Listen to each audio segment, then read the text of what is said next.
ওই ব্যক্তি ক্ষতিগ্রস্ত, কপাল পোড়া, তার কপাল শেষ হয়েছে, সে ধ্বংস হোক। যে ব্যক্তি রমজান মাস পেয়েছে অথচ আল্লাহর দেয়া সাধারণ ক্ষমা সে পায় নাই, দিনে কমপক্ষে 70 বার রমাদানের প্রস্তুতির অংশ হিসেবে রমাদান মাসের যে ফজিলত, যে মর্যাদার কথা কোরআনে বর্ণিত হয়েছে, হাদিসে বর্ণিত হয়েছে।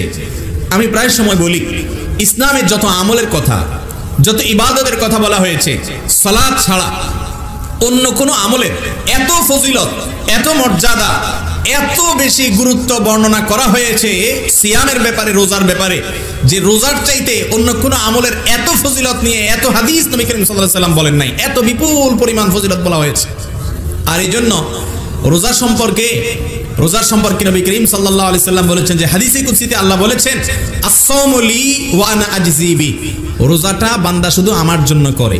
অন্যগুলোতে ভেজাল হতে পারে, রোজাতে ভেজাল হওয়ার সম্ভাবনা নাই, কারণ মানুষের সামনেও পানাহার করে না, মানুষের লোকচক্ষুর পেছনেও পানাহার করে না, সব সময় সে পানাহার বর্জন করে। তার মানে এটা আল্লাহর জন্য, অন্য কারোর জন্য না। অন্য কারোর জন্য হলে তো একাকে গিয়ে খাইতো চুপে চাপে, সেটা তো খায় না।